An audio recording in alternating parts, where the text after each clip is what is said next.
Hello everybody and welcome back to Reading with Grandma. Today we're going to read the story of Rascal, the story of a mutt who found a home. This is written by Sheila Forder, and that is my mother, who is 92 years old. She will be 93 next month, and she wrote this story when she was about 85 years old. So I hope you enjoy her story of Rascal. Rascal was a scroungy mutt, with mostly a white coat, with a black spot on his back and around each eye. He did not belong to anyone in the neighborhood. Rascal was just a stray dog with no home. He spent his days roaming the streets. Some days he scampered off away from the city and spent the day roaming around an empty lot full of old mattresses, tires, and who knows what else, just to get away from the city. One day, during his wanderings, he came across two other dogs. He had not seen them before. They seemed friendly enough, sniffing around Rascal and finally rubbing noses, a sure sign of friendly welcome to each other. Rascal asked the dogs what their names were. The biggest one, a golden-colored collie with the long hair, said he belonged to a man some time ago, and they called him Prince. But the man had since moved away and didn't take the dog with him, so he was left alone. The other dog said he didn't have a name. He never belonged to anyone before. Rascal and Prince thought about a name for him. Finally, they asked him if he would like to be called Bowser. It just seemed to suit him. The dog agreed that it was a good name for him, and he was so glad to at least have a name.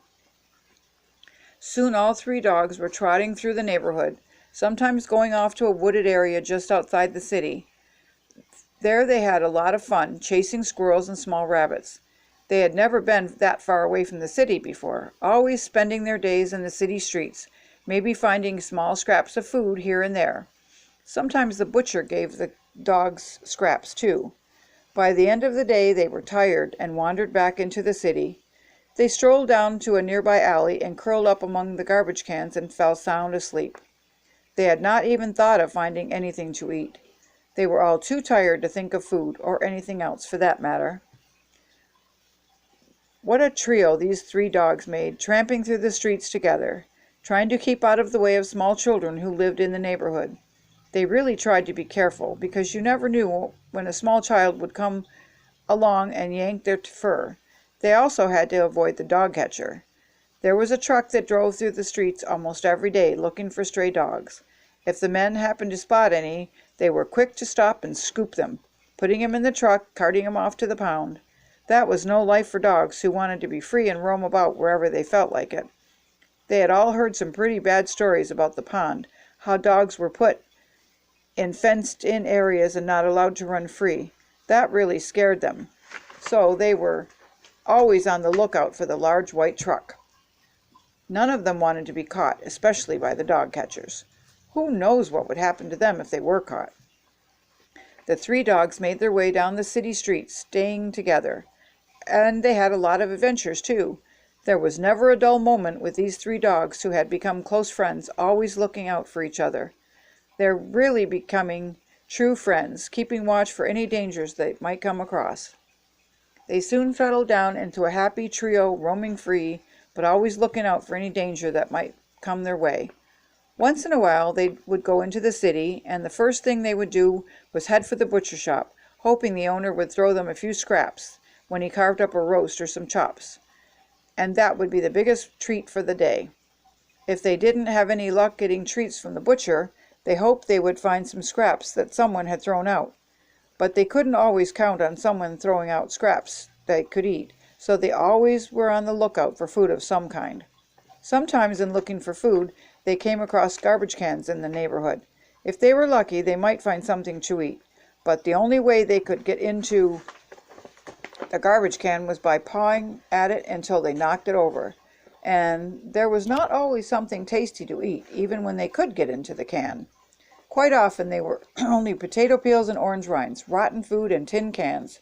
So some days they really didn't have much to eat. But they kept looking. Maybe they would be lucky at the next house. There was another thing they had to watch out for, the grown-ups that lived in the houses where they went looking for food. Most of them didn't like the idea of stray dogs knocking over their garbage cans, so they would chase them away. sometimes even throwing rocks or big sticks at them to run them off, before they could knock over their pails, spilling the garbage all over their yards.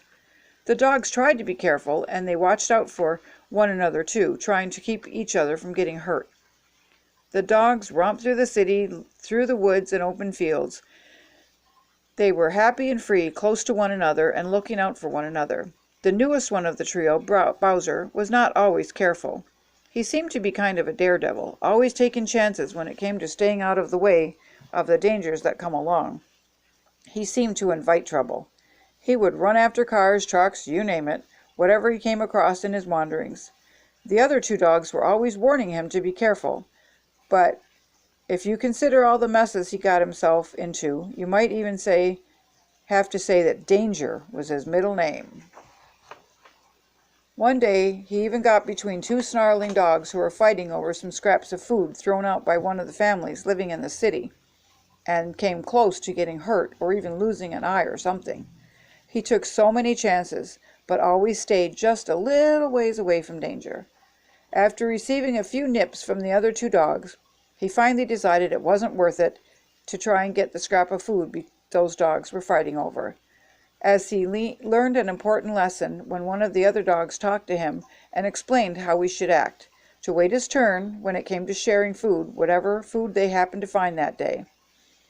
Bowser said he would do better and would wait for his turn when it came to sharing any food they might find. The other dogs were glad he had decided to take their advice and wait his turn. The other dogs were glad he understood how everything worked, and that way everyone was happy. Not long after that, a new family moved into a large vacant house in the same neighborhood where the dogs roamed. This family had 3 boys, ages 7, 9, and 12. The first thing the boys saw when the movers were bringing their furniture in was those 3 mutts. The middle boy, Sean, asked his mother if they could keep the dogs. They were so cute and seemed to belong together. His mother told him not to be so quick to think about keeping the dogs.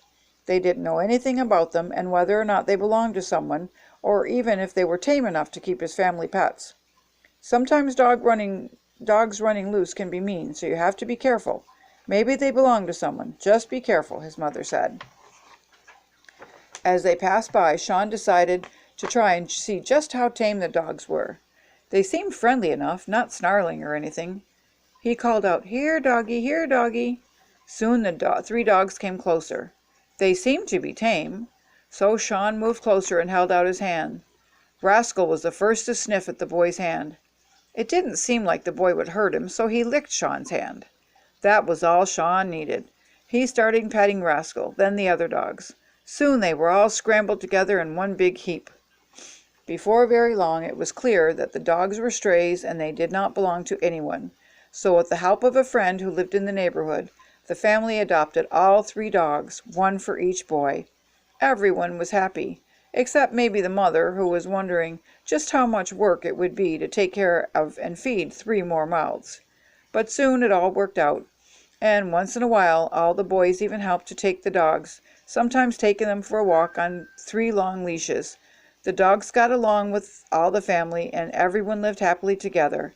The parents even got used to having the 3 dogs around all the time, and they were especially glad that they didn't cause any messes. So the dogs were happy they had a home, and the family lived very happily together, dogs and all. And that's the end of our story of Rascal, the story of a mutt who found his home. I hope you enjoyed this.